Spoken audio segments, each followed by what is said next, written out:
Bonsoir, auditeurs, auditrices de Radio-Télévision Nouria Mashariki. Bienvenue à notre bulletin d'information du 22 septembre 2024. Au micro, vous êtes avec Senama. Les titres de ce journal. Panique et deuil au Burundi. Le sort tourne mal aux militaires burundais à l'est de la République démocratique du Congo. Des augures d'affrontements dans les environs de Minova et Bweramana. Opération de ratissage dans le groupement de Bukombo en territoire de Rutshuru. Le processus de désengagement de la MONUSCO. Tshisekedi, roi de la République démocratique du Congo dans les années à venir. La population de Nyiragongo crie au secours. Développement des titres. Panique et deuil au Burundi. Après les réunions de réconciliation des FDLR et des FLN au Burundi, avec comme médiateur le président burundais général Evariste Ndayishimiye, c'est un deuil aujourd'hui. Mais hélas, là où s'installent les FDLR, s'installe aussi la mort, comme l'expérience le montre.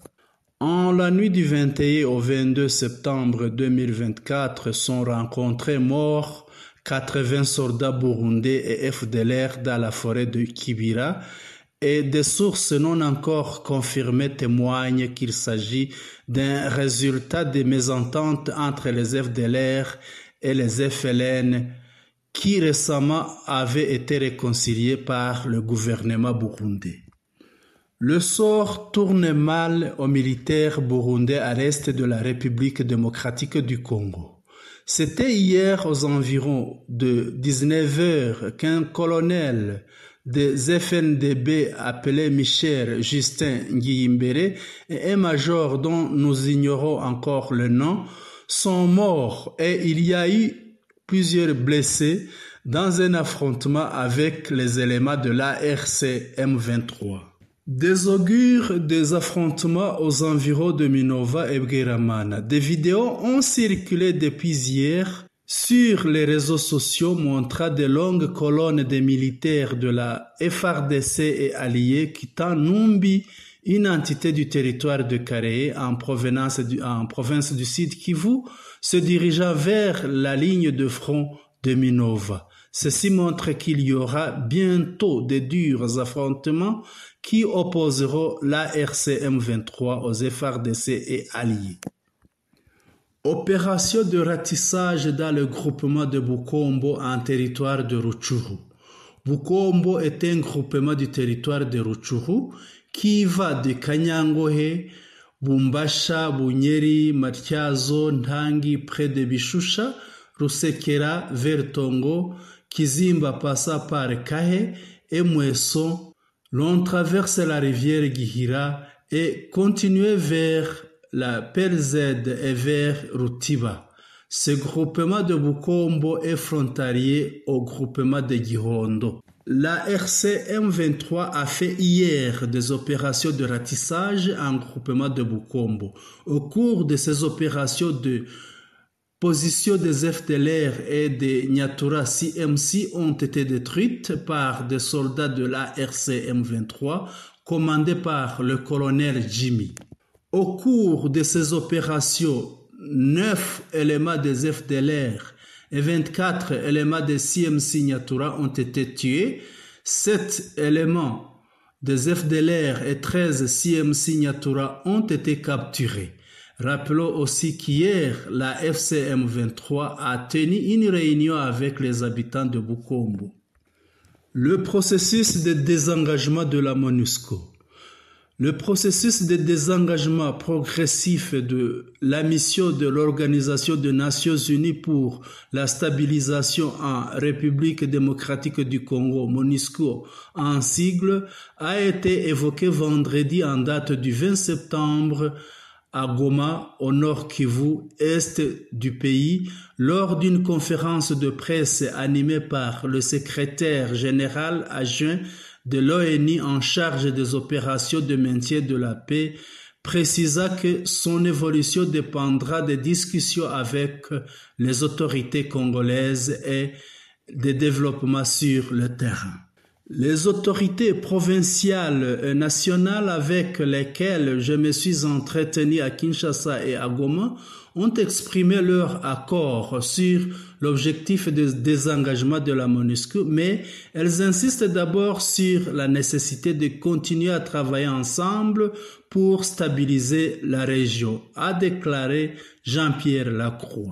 Avec une allure pareille, il y a risque que la MONUSCO prolonge son mandat à l'est de la République démocratique du Congo et pourtant les Congolais alertent pour le départ de celle-ci.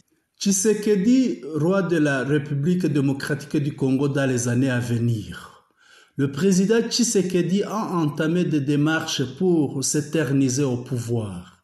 C'est en fin de la semaine passée qu'il a présidé une réunion des ministres à l'issue de laquelle le ministre de l'Intérieur, Sécurité, Décentralisation et Affaires coutumières, M. Chabani Luko Bihango Jacquemin, a adressé une lettre au président national de la société civile et au président de l'Union nationale de cadres universitaires congolais. Cette lettre avait pour objet l'affichage des banderoles pour la sensibilisation de la population sur le référendum d'initiative populaire pour la révision constitutionnelle en vertu de l'article 218 alinéa 4 de la Constitution congolaise. Si une fois la Constitution est modifiée, Tshisekedi ne sera plus limité en termes de mandat.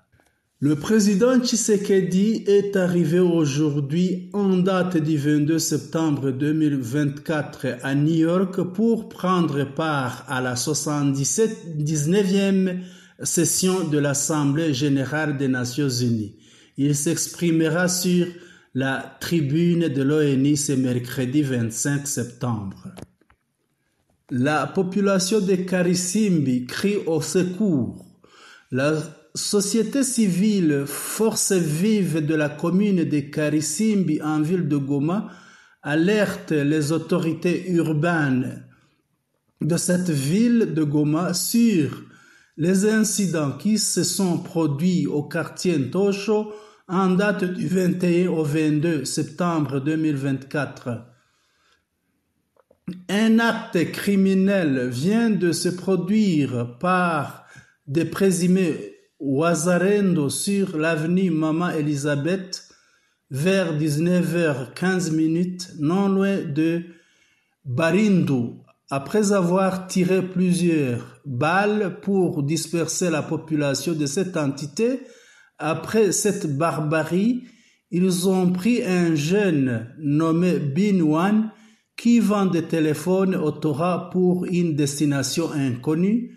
Ensuite, sur l'axe Guasama, toujours au quartier Ntosho vers 21h, un jeune nommé Faustin de l'avenue Ileo Songo a été fusillé par des bandits aux mains armées au niveau de la poitrine et sur sa cuisse lorsque ces bandits ravissaient aussi des téléphones aux paisibles citoyens qui revenaient de leurs occupations journalières, alertant les chefs de quartier Ntosho, M.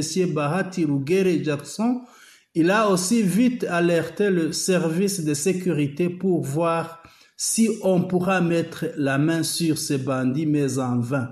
Dans cette même journée, des bandits ont braqué l'échangeur de monnaie à la limite du quartier Ntosho et Mugunga, tout en signalant que dans la nuit du 19-21 septembre 2024, presque chaque quartier de la commune de Karisimbi a été touché par des cambrioleurs. Chères autorités de Goma, il fait 18 heures. Certains policiers ne travaillent pas au profit de la population, mais plutôt courir derrière les motards en laissant les bandits opérant dans les avenues. Dès 18h30, les jeunes policiers actifs encore sont visibles dans les carrefours et à 17h30, chacun chez lui. Pourquoi ce grand nombre de jeunes policiers dans ces carrefours? La société civile de la commune de Karisimbi demande ce qui suit. Interdiction des hommes en uniforme militaire ou policière à bord des motos. Réduction des carrefours de PCR pour que ces trop jeunes policiers interviennent dans nos quartiers. Détacher les agents de gardiennage aux particuliers et amener ces policiers à travailler pour la population dans nos quartiers. Interdiction aux certains commandants de VDP se trouvant dans la ville de Goma de circuler au Nganda avec des escortes lourdement armés. Interdiction des hommes armés en divagation sans mission de service dans la ville de Goma. De clôturer et mettre de guérites au camp de Katindo pour que ce camp militaire ait une sortie et une entrée pour bien contrôler tout mouvement d'entrée et de sortie.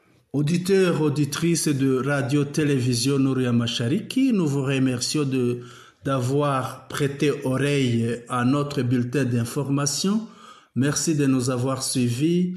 N'oubliez pas de presser subscribe pour obtenir spontanément nos informations et de nous faire vos commentaires dans l'endroit indiqué comments. Merci. Bonne nuit à tout le monde.